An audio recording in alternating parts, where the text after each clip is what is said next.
咁正正咧，我哋輸俾柬埔寨咧，就係一來我哋有輸遠射啦，但係我哋有冇能力做到遠射咧？除咗一開波嗰下有個一飛沖天嘅遠射之外咧，其實基本上就係冇啦。好啦，咁再睇啦，J 黑道啦，咁啊慈英咧就超級誇張啊！呢一個圖係我未即係我未試過係咁樣見到一個咁樣嘅球員嘅，暫時喺第一個係港超嘅。只有足球台。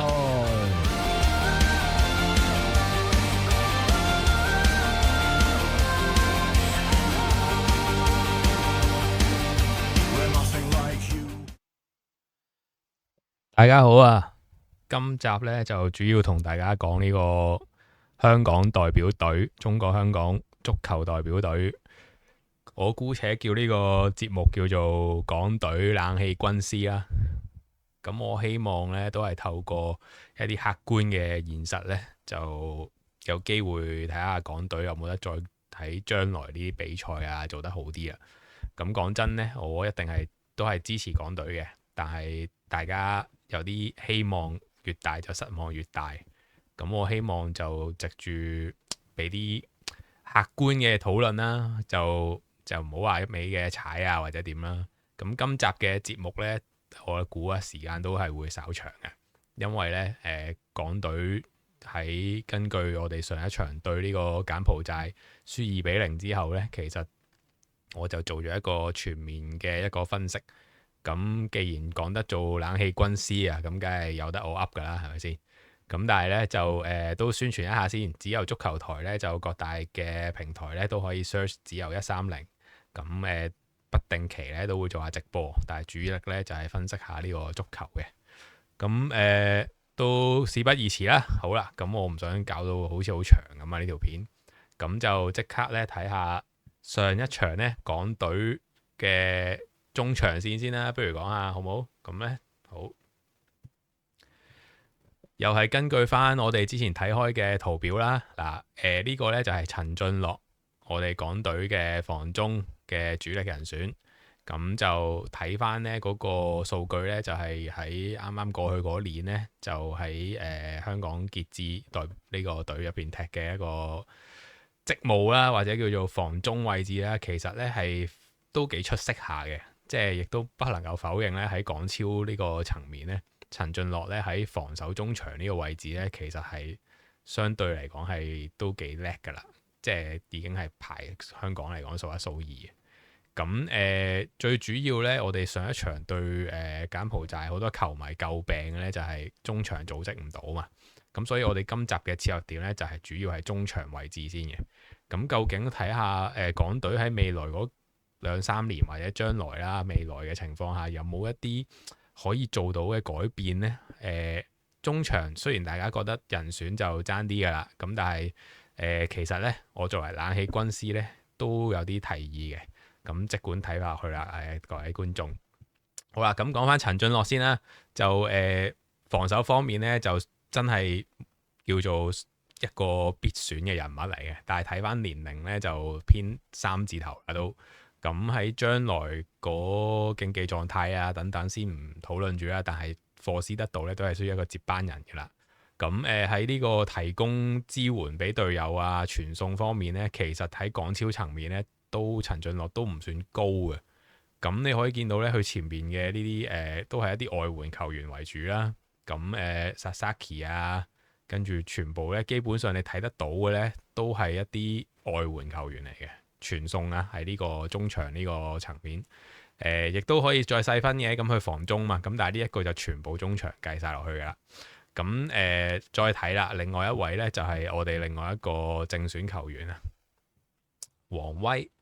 咁王威嘅數據呢就好得意嘅，因為呢，佢就轉投咗翻大陸踢波，咁呢，今次嗰個數據呢，佢嘅足球嘅水平呢，去到355分鐘喺中甲嘅比賽呢，其實就大家都睇得翻成個圖啦。咁基本上如果你踢得咁少嘅話呢，其實競技狀態啦，包括嗰個數據嗰個偏頗都係有嘅。但係我哋睇開王威呢，都知道佢有機會可能係一個傳送比較好啦，提供支援俾隊友，相對嚟講喺港隊嚟講係 OK 嘅球員啦。但係年紀呢，我覺得都係仲比陳俊樂大，咁所以就將來未來性嗰個可塑性呢係冇乜㗎啦，基本上。咁你亦都可以睇到喺今年佢踢呢個300幾分鐘喺中甲嚟講呢，南京咁就一般啦。providing teammate 就30，咁亦都冇乜效率啦，踢出嚟就防守又唔係強啦。咁但係可能都係講嗰句啦，因為時間踢得太少。咁但係從未來嗰個角度分析呢，其實王威都唔係一個香港隊應該要培育嘅一個人嚟㗎啦。咁所以就我哋再望一望其他位置先。另外一位呢，正選球員就顏卓彬。咁上一場對柬埔寨呢，主要就排咗3個防中啦。咁你可以見得到呢，其實顏卓彬呢喺另外呢啲數字方面呢，雖然都係踢緊港超啊，但係都係唔及得陳俊樂咁叻嘅喺防守啦，或者喺其他方面。咁一來當然係屬於傑志嗰個喺領先嗰個優勢啦，喺港超。咁但係另外就係顏卓彬，雖然而家27歲，但係都係不能夠做到好令到港隊提供到一個向前啊，即係你傳送質素又好，或者係 provide teammate 又好，或者入攝啊入去禁區又好，其實都係偏低嘅。唯一嘅可以講係一個弱化版嘅陳俊樂，應該係咁樣去形容顏卓彬就最適合啦。咁所以咧，上一場柬埔寨3個防中咧，其實基本上都係冇一個持球向前嘅能力嘅。咁呢個係需要積極改善嘅地方。我自己就認為咧係一定要係為未來設想咧，究竟應該點樣去做咧？咁我希望俾到一個視野俾大家啦。咁好啦，咁我想提出嘅一點咧就係之前咧阿 Westwood 咧就用呢個陳俊一就係打呢個自由人。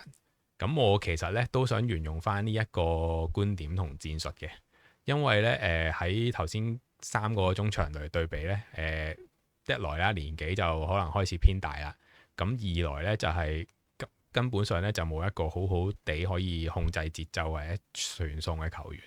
咁我相信當時阿西木 Sir 咧都係想根據陳俊一呢個能力啦，就擺佢喺呢個防中位置嘅。咁我其實咧都用一個客觀嘅比較咧，就睇翻陳俊一喺今年或者叫做同舊年比啦，其實嗰個嗱呢個圖咧，其實應該咁講，呢個圖咧其實係今年嘅陳俊一。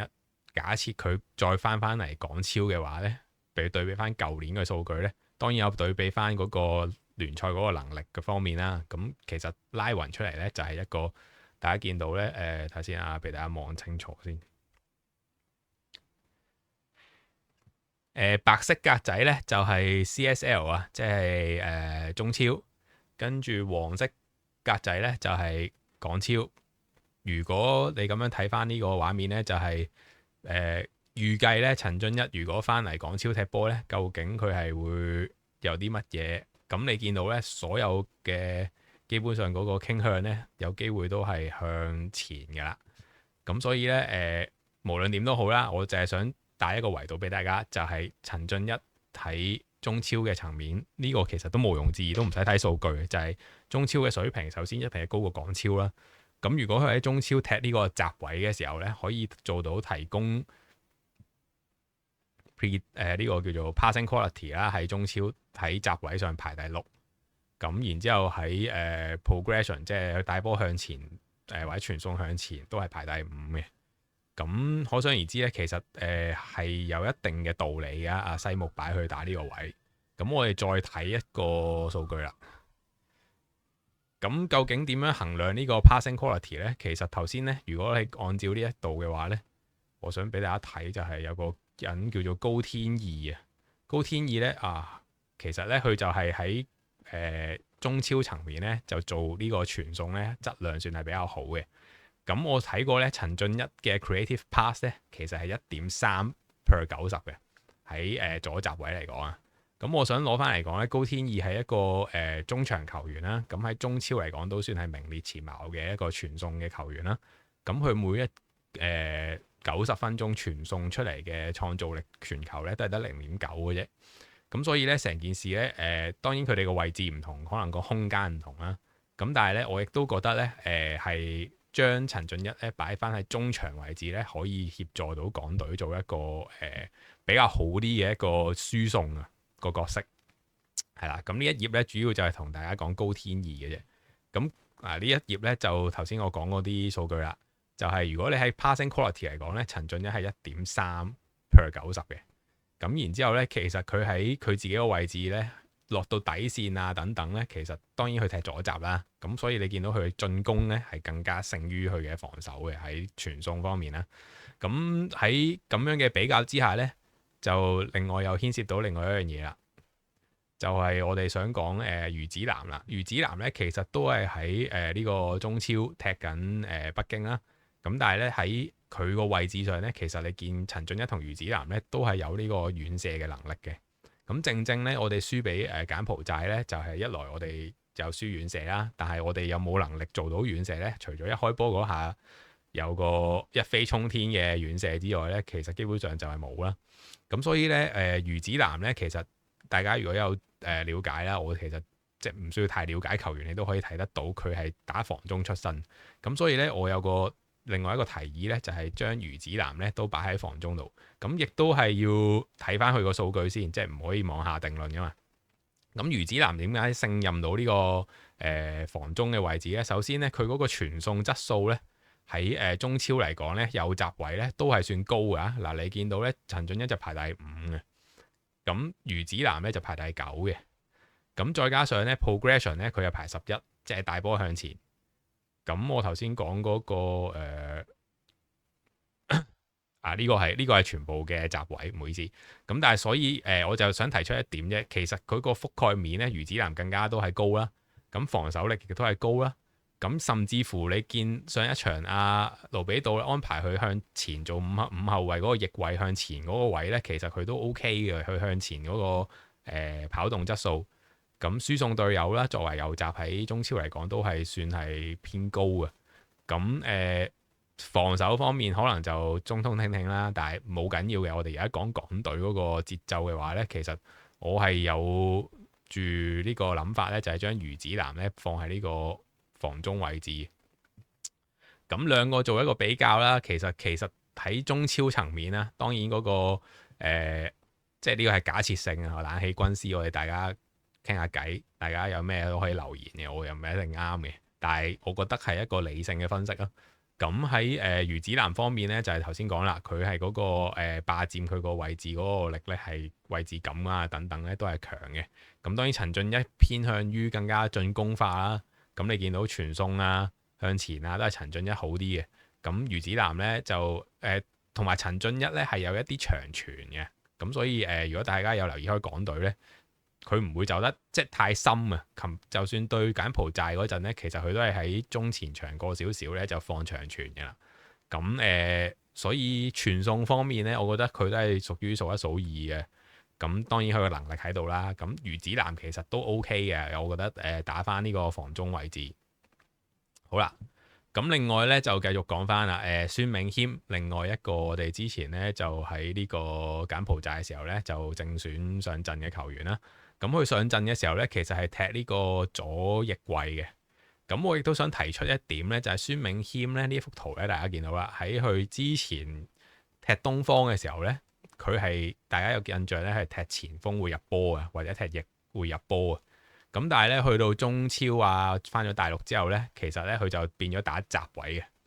咁一路咧，我想睇呢個維度咧，就係佢嗰個 finishing。但係其實咧，我覺得孫銘謙最出色嘅地方咧，未必係 finishing，但係反而係嗰個箍波、冷波、扭波嗰個喺左閘做嗰個能力。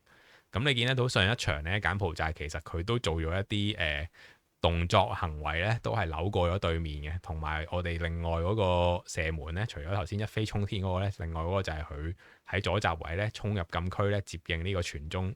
咁雖然埋門把就擺唔到啦，但係其實你見得到佢嗰個意識係還在嘅。好啦，咁我講完孫銘謙啦，轉頭我再同大家分析埋深入啲嘅其他人。咁但係 hold 住呢度先，我哋講下呢個安永佳先。安永佳呢，其實就作為我哋嘅前鋒，大家睇咗咁多年啦，你都知道大概係點樣嘅踢法㗎啦。咁數據上亦都反映俾你睇嘅。咁因為佢今年呢，其實就冇出到咁滯嘅喺大陸嗰個球隊。咁所以咧，我而家睇嗰個數據咧就係2025年嘅喺中超，咁係踢咗1000分鐘啦。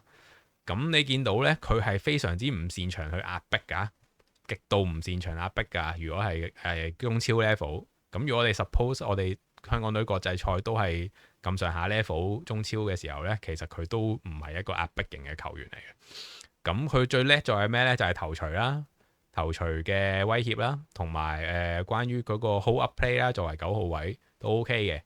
走動質素麻麻地啦，算係 OK 啦，中上啦，埋門同埋入攝同埋提供隊友都係弱㗎。參與亦都係低嘅，所以安永佳咧到而家今日大家睇咗咁多場，睇翻嗰個比賽對於柬埔寨嗰陣咧，其實我講咗我哋有做直播啊嗰場，咁咧其實嗰個頭槌咧係唔應該 miss 㗎，係直情係頂歪咗冇人 mark 嘅時候，咁我亦都 remind 翻大家呢一個呢個畫面先係啦。咁睇完安永佳咧，我哋又睇下呢個孫銘謙嗰個質素啦。咁頭先講開孫銘謙咧，翻轉頭咧講翻佢嗰個入攝啊，走位能力咧就係排第7嘅。雖然佢係打呢個閘位，但係佢嗰個積極性咧，你可以見得到係非常之強。咁同埋咧，你見到咧佢同陳俊一嗰個做法踢法咧又唔同嘅喎。陳俊一咧當然喺自己球隊啦，呢個講緊，但係佢咧就係多於provide team 嚟嘅。但係孫銘謙咧其實就主要係做一啲無球走動為主嘅。咁傳送啊，或者輸送方面咧，其實就麻麻地嘅啫，講真啊。但係喺防守力方面咧，都係 OK 嘅，防守力嘅一個展現呢兩個維度。咁當然防守力同埋防守能力又唔同嘅。防守能力咧就唔一定係佢，因為佢係攻強於守啊嘛，都係。但係佢嗰個位置感啊等等嗰個積極性咧，呢兩個可以體現得到嘅。咁所以咧擺佢喺打閘位咧，係相對嚟講，我覺得都有一個攻擊性喺度。咁可以叫做解決得到啦，可能叫做解決得到香港隊嘅一個難題。咁好啦，咁另外就如果假設啦，其實有一個機會率咧，假設諗下孫銘謙可能會唔會踢翻前呢？其實我有諗過呢個問題嘅。咁我亦都睇翻，如果我哋擺去打前嘅話呢，但係我哋當然個壓迫程度會更加比安永佳更加高啦。咁但係暫時嚟講呢，我哋有冇一個球員呢可以做到呢個左閘位或者左翼位可以比較穩陣啲呢？我又未見到有。咁所以如果你話將佢打前呢，除咗即係將就嚟講啦，我哋可以用下翻阿佳哥先嘅。咁但係我有諗過呢個問題，呢個就 open to discussion 啦。我冷氣軍師呢，轉頭我最背後俾一個陣容俾大家睇，咁我睇下大家認唔認同。好啦，咁繼續講啦。就左邊就講翻吳宇希啦，因為吳宇希上場呢就係後備入替嘅下半場，因為盧比度轉咗陣啊嘛。咁一開始就冇呢個翼鋒球員嘅，咁下半場入嚟呢，吳宇希我哋用翻今年喺中超嗰個數據嚟睇啦，其實最強橫嘅地方當然係扭波啦。你見得到呢，其實基本上係名列前茅嘅喺扭波方面。咁同埋你睇翻呢個跑動質素都係高㗎，所以吳宇希係一個你可以話係濕水欖屈型嘅一個翼鋒。咁同埋呢，勝在佢係只係20歲嘅，非常之後生。雖然佢有啲維度，可能入波方面啊，或者係傳送方面咧，仲係差。咁但係佢喺如果要做個牽制力方面咧，我覺得係有少少呢個有機會做呢個愛華頓嘅接班人。雖然佢哋踢左右唔同嘅位置，但係佢個能力差唔多咧。其實喺扭波方面、牽制方面咧，其實係做到嘅。只不過爭就爭在可能係未夠成熟啊、埋門把握力啊，或者係同隊友合作方面啦。咁吳宇希咧，大家有 bear in mind on 呢個數據先啦，好唔好？咁然之後，另外一個咧就係李小恒，李小恒亦都係下半場會入嚟嘅球員啦。咁就喺入攝方面咧，李小恒咧係做得非常之好啦。喺呢個中超嚟講，咁我相信大家如果有睇翻之前佢入帽子戲法嗰場波咧，其實都係3球都係入攝波嚟嘅。咁所以由呢個入攝方面埋門能力，其實佢係一個我可以咁講係一個inside forward，即係一個內收型嘅翼鋒，入波入攝型嘅翼鋒嚟嘅。咁當然你唔使指意佢頂波啦，係咪？咁但係如果你假設吳宇希、李小恒呢，一個呢就係內收型翼鋒，一個呢就係扭波型嘅，即係創造力嘅會好啲嘅。咁兩邊就係大概係咁樣啦。咁大家亦都記住呢個啦。咁然之後呢，我哋就繼續將愛華頓睇下呢個擺位係點樣啦。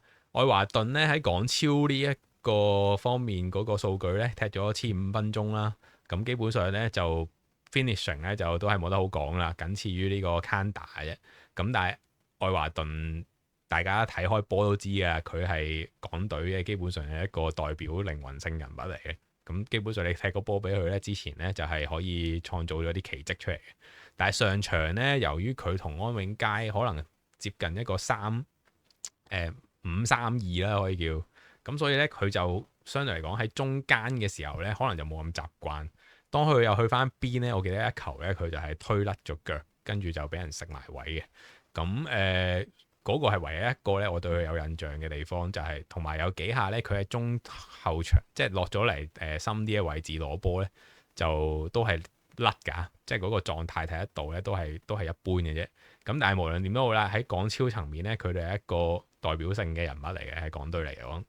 咁我哋又諗下，如果佢嗰個年紀咧，其實你可以將佢叫做以老帶新嘅一個老大哥都得嘅。咁但係喺短期嚟講可以使用嘅，但係長期咁根本就係年紀太大啦。咁另外再 move on 啦。咁我哋再講埋呢個後衞啦，後衞就係Jurbeck 啦。Jurbeck 咧其實好呢個咧，其實就要講下盧比道嗰個戰術。如果你將3後衞嘅中堅擺一個上一場就係周元德啦、勞列斯啦，同埋係咪杜國瑜嘅？咁呢3個咧，我轉頭咧就可以俾大家望一望啦。咁其實呢一個 Jurbeck 首先講咗先啦，其實咧佢係一個防止，即係一個好簡單嘅中堅啦。咁講，即係佢冇乜其他可以做到嘅嘢。你叫佢喺當然中超啦，呢個係舊年嘅數據，咁咧就冇辦法可以帶領個波出嚟啊！咁亦都喺上一場嗰個畫面度，大家都見到咧，佢喺右邊右中堅踢個波咧，得一個 option 嘅啫，就係余子南。咁啊，中間完全冇人可以再引領佢做 option 嘅啦。咁亦都反映到咧，佢有空位嘅時候咧，佢引個波上咧，其實佢都係唔知搞乜鬼啊！可以即係冇一個下一個動作諗到，或者設計個戰術唔係好成熟，所以令到佢冇乜 option。咁我都講得算係好客氣嘅啦。其實咁啊，Jurbeck 咧，其實你可以當佢係一個非常之簡單嘅一個中堅解圍嘅啫，咁樣咯。好啦，紐尼斯啊，紐尼斯咧其實同阿 Jurbeck 咧差唔多嘅啫。其實最主要唔同咧，當然佢踢呢個係中甲，中甲就又次一級啦。咁啊，佢都唔係一個常規嘅正選啦。咁亦都防守能力係高嘅。咁啊，上一場如果大家有睇直播嘅話咧，都知道佢 head 走好多波啊。咁亦都可以反映到佢個強項就係呢個咯。咁啊，頭槌嘅威脅啦，假設有死球嘅話，咁亦都係防止對手嗰個入心啦。咁但係你話喺呢兩個層面嗰個位置感啊，嗰個積極防守啊，有效嗰啲防守啊，或者係掟波上啊，根本就唔係呢一範數嘅。咁我哋轉翻轉睇翻，其實呢兩位球員呢，嗰個圖呢，喺防守力方面呢，都係弱㗎。講真係都係弱㗎。但係港隊嚟講冇計啦，就係我哋最好嘅人選就係咁多嘅啫。咁但係如果你要諗翻盧比道上一場個戰術，你要呢兩個球員掕個波上，究竟佢哋有冇咁嘅質素呢？咁我又覺得三中堅你一定係有一個人呢係做到一個推進嘅。咁呢兩個人已經霸咗啦，咁啊冇其他人啦，係咪先？好啦，咁啊 Remy 呢就係呢個和富大埔啊，杜國瑜啊，咁呢就28歲啦，咁亦都睇埋呢一位球員啦。咁其實基本上佢呢又有另外一樣嘢好處喎，就係呢佢比較冷靜啊，冷靜得嚟呢，其實佢就唔係一個非常之防守力，都係同大家差唔多諗，即係頭先嗰兩位差唔多嘅一個球員嚟嘅啫。但係佢個好處呢，就係佢 hold 得定個波，咁喺三中堅嚟講都係緊要嘅。但係最大問題呢，佢個 progression 唔夠啊。其實佢好冷靜，但係佢都係諗住佢踢個波俾人嘅啫，冇失到個波。但係佢有冇做到一個有效嗰個向前啊？咁其實當然係冇㗎啦，都係。咁呢三位呢，咁同埋呢一個呢，講緊港超層面嘅一個數據喎。呢三位咧，大家見呢個 progression 呢一度咧，其實張逼已經係算好㗎啦。OK，咁我收翻對你嘅呢個唔好嘅 comment 先。咁但係亦都係見得到上一場如果三個中堅嚟講咧，的確係張逼係多咗時間去控球嘅，但係唔代表我哋最後形成咗一啲嘢出嚟咯。好啦，咁我睇埋金志健啦。金志健咧其實就唯一嘅當然嗰個數據有偏頗，就係頭先講啦，佢踢傑志啊嘛。咁啊，傑志今年咁鬼 dominant 嘅時候咧，其實各方面數據都係會甚佳嘅。咁另外就佢係後生啦，咁防守力方面睇呢個圖咧，喺港超嚟講係 OK 噶，幾屈機噶。咁啊，其他人啦，你譬如見到鄧達斯啊，都係啲鬼佬嚟嘅。咁陣間會再講呢個 J 黑道啦，慈英嘅。咁咧就progression 方面都係 OK 啦，但係佢勝咗後生。咁啊唔知喺傑志方面咧，會唔會有機會咧將佢培育成為一個大波上嘅球員啊？因為其實如果今季我好似有睇過港超咧，都係有曾經見到啲畫面咧，佢係掕到個波上去嘅。咁所以如果盧比道咧要用一個我唔知啊，假設你係真係想踢控傳，因為我而家都唔知你想踢咩，但係你踢控傳嘅話咧，其實應該要培育金志健多少少。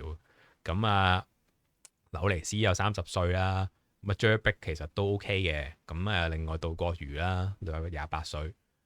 未來嘅後防人選係咪就係得咁多呢？其實我又想再提出一樣嘢喎。咁我通過數據呢，嗱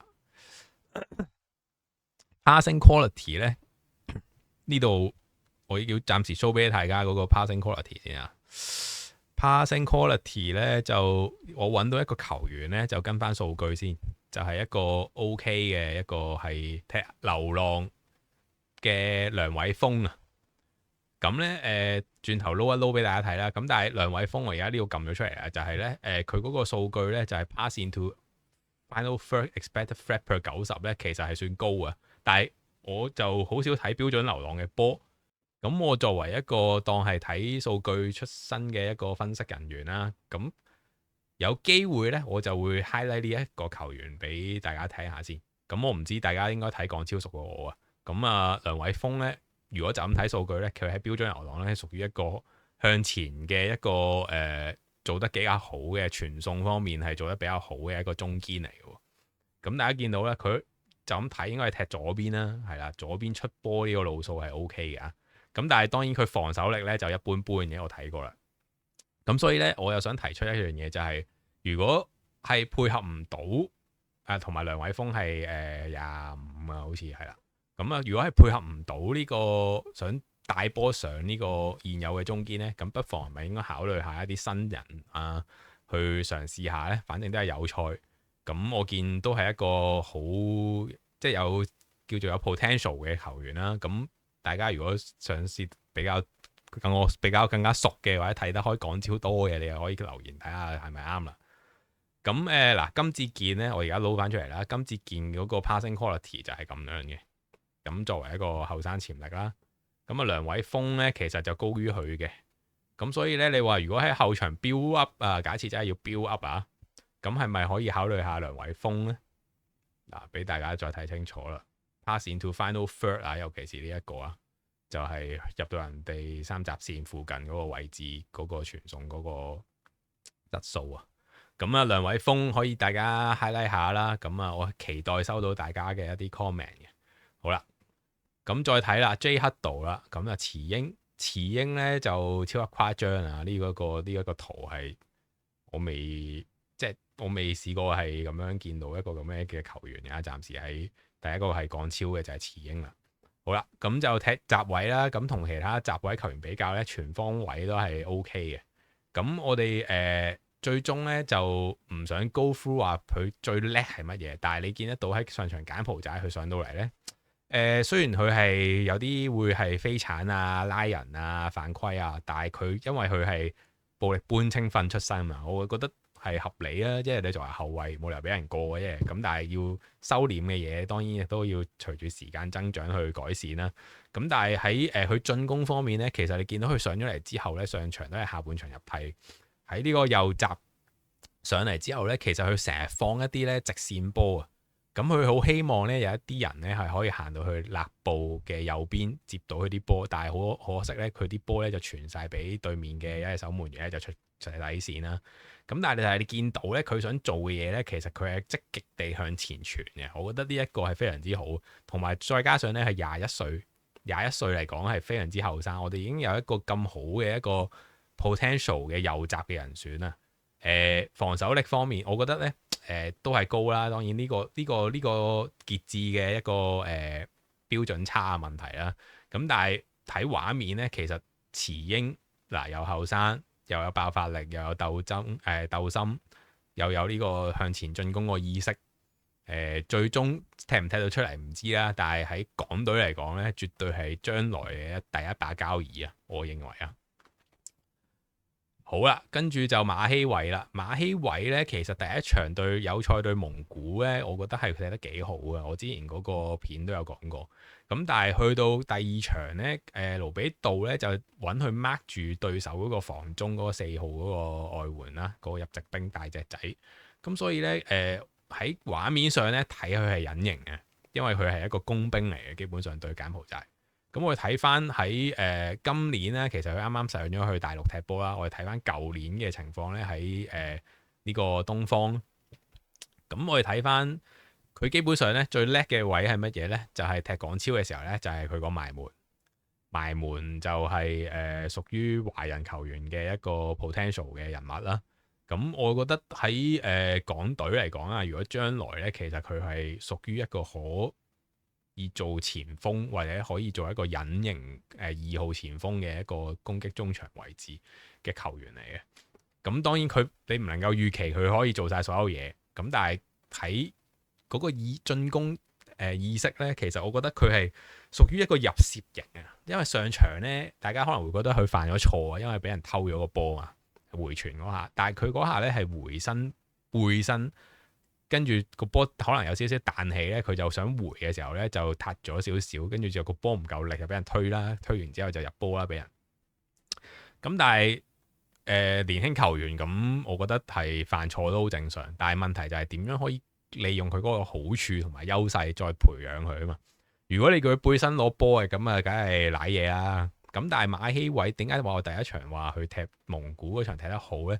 其實佢真係入攝做到嘢啊！如果你俾到自由度佢呢，佢係做到傳中啊，做到入攝，做到高速嗰個反應啊，同埋助攻啦，直情俾祖連奴入波啦。咁我相信將來馬希偉都係一個可造之材，但係睇下佢個發展啦。但係依家呢個 moment 呢，我都算係睇好佢噶。我淨係覺得嗰個畫面設計對佢嚟講，嗰個戰術唔係幾友好嘅。好啦，咁仲有一個呢，就係趙聰吳啦。趙聰吳亦都係我哋上一場後備入替嘅一個好後生嘅一個年青球員啊，21歲。咁呢，佢係一個勝在一個比較全面嘅一個中場嚟嘅。咁但係當然係未成熟啦。咁喺港超嚟講呢，上季呢就踢咗1200分鐘左右。咁喺多方面嚟講呢，其實係一個你又唔可以話佢好叻，但係可能係一個偏向於 box to box。都好積極、好走動嘅一個球員嚟嘅，但係各方面可能傳送啊、入球啊都唔係佢話好強項。但係你見到所有嘅嘢呢，其實係有個 potential， 同埋佢係後生，亦都係有一定嘅技術嘅，唔可以話佢完全冇，有一定嘅意識嘅，但係需要時間培養。但係就係既然入得港隊呢，我覺得都值得講下呢位球員啊。咁我亦都設計咗呢，喺講晒咁多位呢個，因為有啲球員我冇講嘅，譬如話林樂勤啊。陳少坤啊、劉家喬啊，咁啊當然兩位門將啊，我都冇講嘅。咁我覺得係有需要咧講一啲大家冇咁熟悉嘅一啲球員。咁因為大家見得到，譬如陳少坤嗰個當然歲數又喺度啦，嗰個能力亦都喺度啦。咁但係將來嗰個潛力可能就開始低啦。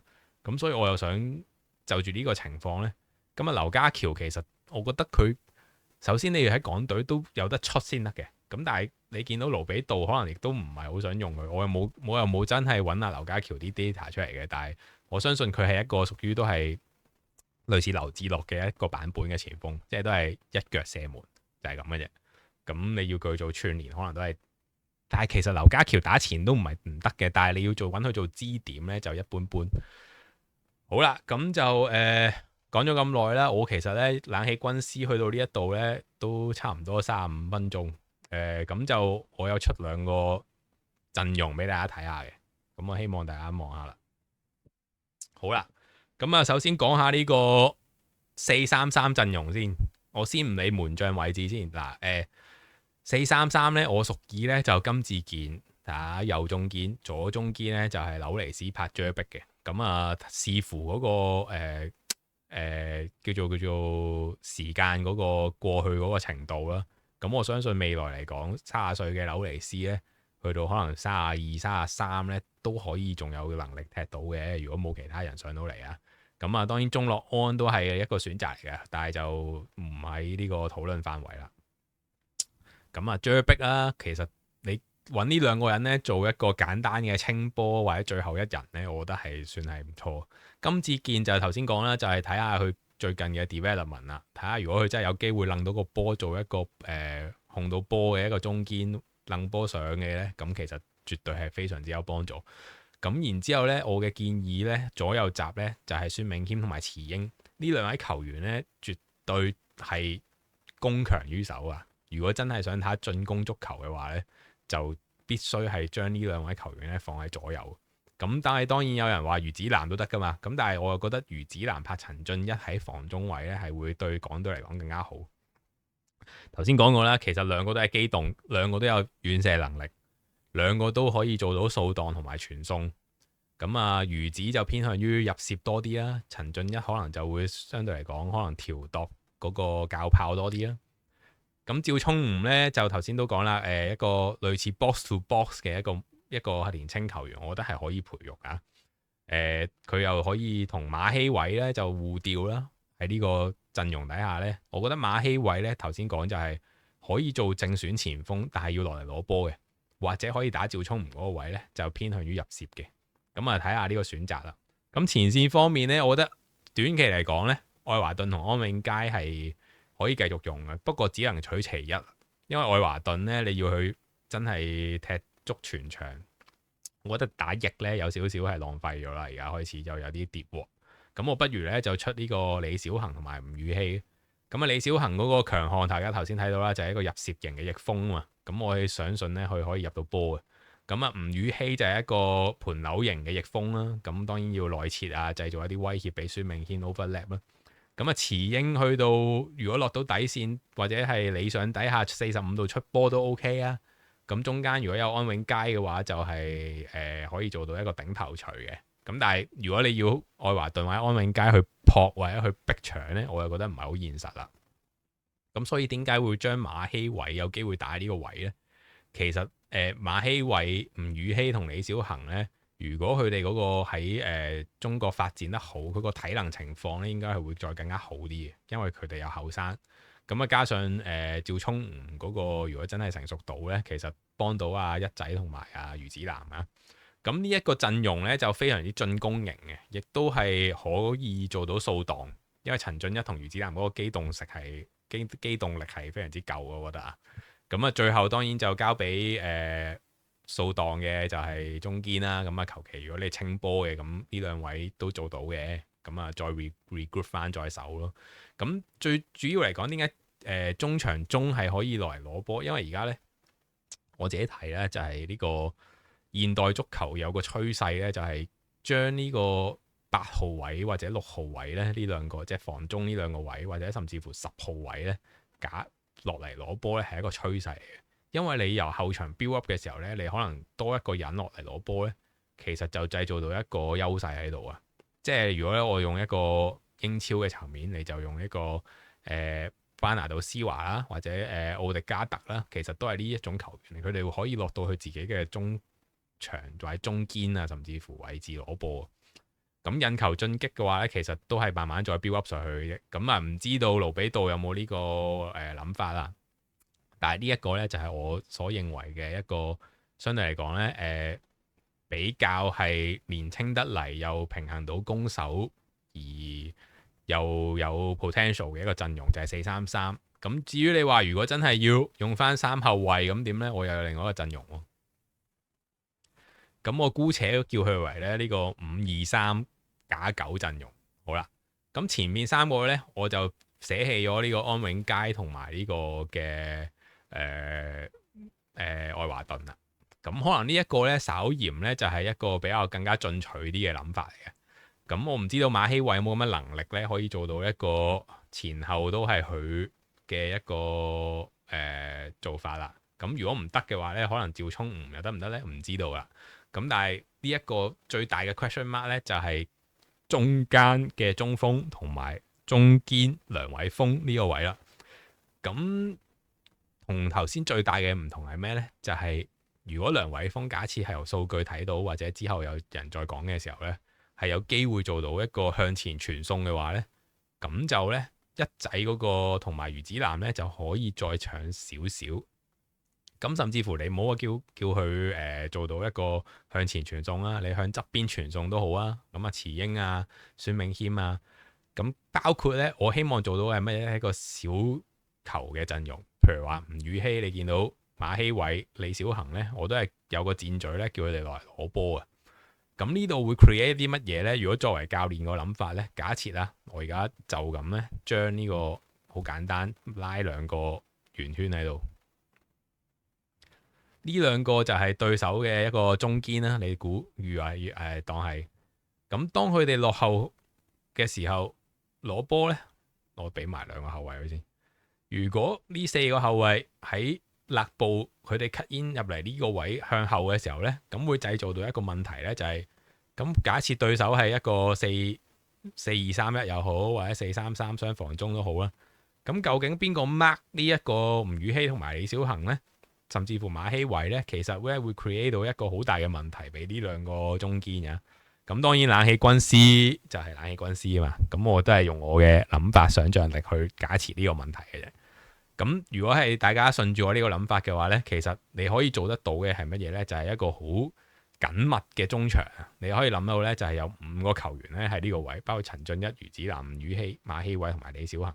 我當啦，對面有一個4-3-3先算啦，或者係我拉埋呢2個來啦，好唔好？大家咁樣清楚啦。4-3-3，好，當人哋嘅防守陣容係咁樣先啦。咁我哋將吳宇希、陳俊一、余子南、馬希偉同埋李小恆就包圍住咗呢個4個藍色，就係呢個1啦、2啦、3啦、4啦。咁就係呢一個框住呢5個人呢，包住咗人哋4個人喎。咁係咪點都係有着數先？咁如果有着數之餘，點樣可以做得到呢？就要靠教練嗰個設計啦。因為問題呢，馬希偉呢有機會係唔擅長落嚟攞波嘅。咁所以呢，我又覺得可以呢，佢哋互相調位都冇問題。因為冇話一定嘅嘛。因為呢3個球員呢，我覺得佢哋係有能力係踢唔同嗰個前場3個位都可以啊。好啦，咁啊冷氣軍師呢，今集就係爆肝之集啦，一集啊。咁啊，我希望呢就係俾到一個客觀啲嘅呢個球迷嘅一個睇法俾大家啦。咁我希望我都係支持港隊嘅，咁所以就都係想港隊好嘅啫。咁呢啲全部呢就係冷氣軍師嘅一個分析。咁啊，如果大家有意見嘅，歡迎留言啦。咁就亦都支持下呢個只有足球台，撳個 subscribe 啦。咁我亦都會繼續同大家分享其他嘅陣容嘅。好啦，多謝大家收睇。